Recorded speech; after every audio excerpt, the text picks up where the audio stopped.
Hey, students of amazement, we are still in week 3 and it is Tuesday. I hope it has not been a long week for you because it's only Tuesday. Let's look at what's going on for Tuesday. In Tuesday, we are looking at the ancient art of email writing. I've created a 3-slide slideshow to walk you through what we're doing. The reason we teach you email is formal emails, and you guys message me all the time, so I know you know what an email is that professors in college use emails to get jobs. People are using email. When they change a class, like if they cancel one of your classes in college, it comes through an email. And you can show up at 8 a.m. for a class and because you didn't check your email. And if you are going to college, check your email twice a day. If you are in the working world, check your email. Because old people, we run the world by email. So make sure you check email at least twice a day. Many people have it as a notification on their phone when one comes in. And that's a smart way to do it because that's how you'll miss information or you'll be late on something if you don't. I've gone through a day not checking my email and it upsets my bosses because I didn't get things done that they asked me to do like in 10 minutes because I didn't look. So make sure that you do these things. Look at emails whether you're working or whether you're in school. Writing an email, it's not that hard. But there is a format for formal emails, and this is what they will look like. There needs to be the email address and a subject line. The subject line is so important. It's what keeps people from opening emails or causes them to open it. And when they want to find the email later, the subject line can help. This email that you're about to write is aimed at an administrative authority, maybe a congressman or a senator or somebody on the school board that is going to convince them to change education. You need to think about a way to express that so things have to change. That's a great way to do it. That would create a sense of urgency. They'd want to open the email. Looking for change. They would want to open that email. And then you address them appropriately. Senators and congressmen have a certain address that you have to say. And sometimes it's if they are a judge, they have a different address, a different way to address them. Okay, it's not always just Mr. or Mrs. So you tell them, dear whoever, and then you tell who you are and what's going on. Give them some context. In this first paragraph, you might say, I recently took part in a roundtable discussion about the changing of public education. And I realized that it's not just a school project, but it needs to be something that actually happens. And that's all you have to do to set up what's coming next. This second paragraph is your argument. And in this argument, you are going to include 2 pieces of evidence from your research.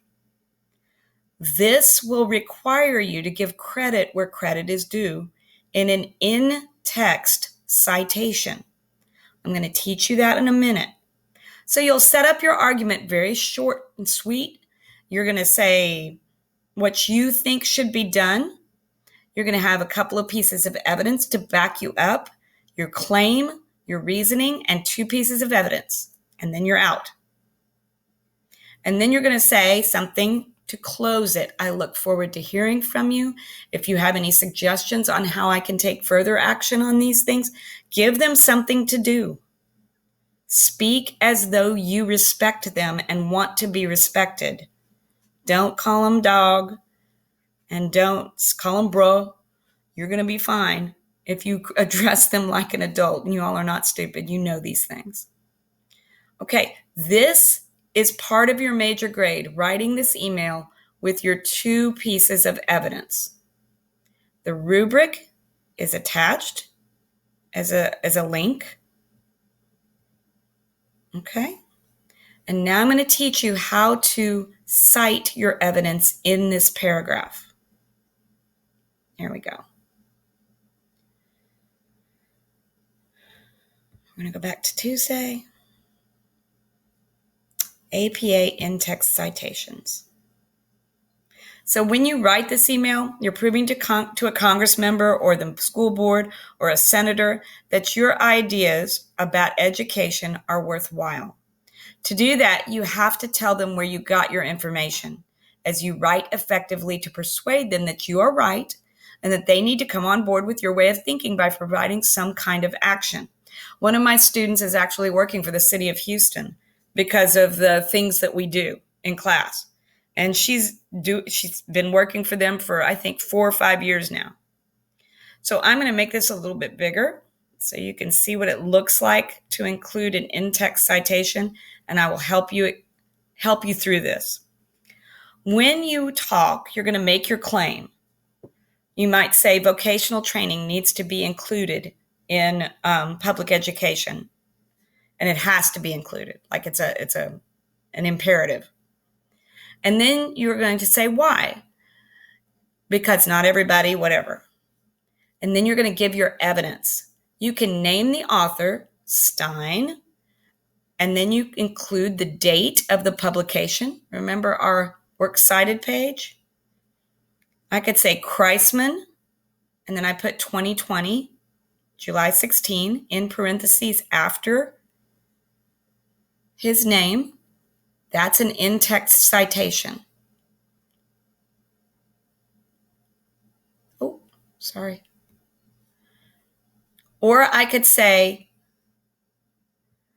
another study found similar data, and then I could include this piece of information, his name, the date, and the page in parentheses because I did not mention his name. So you can either mention their name and tell when this study was done. You could tell what page information is on because you've already mentioned the author and the study. Or if you don't mention the author, you put the author's name. There were 2 authors on this one. The date and the page in parentheses. The period always goes after the last parenthesis. Always. Unless the parenthesis is in the middle of the sentence. Now, guys, this is not the end of the world. It's just different than the way you're used to doing things. So this middle paragraph will be a claim. We need to do this. Give a reason why. You can make it part of the sentence because, or you can create a new sentence. And then you'll give evidence. And the evidence will come from your research. And you have the sheet that all that is on. And if not, Monday was about catching up and getting that done.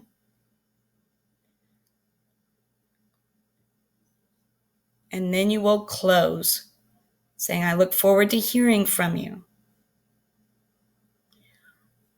A good email can get you a decent job. A good email can get something done. Your congressmen are all about you because they want you to vote for them. Make sure that you're aware of how accessible the people in government are. Now, it seems like something may never happen, but the more you squeak, your little squeaky wheels, things will happen. It does, I promise. All right, that's all I've got for you today. Contact me by email if you need anything. All right, bye.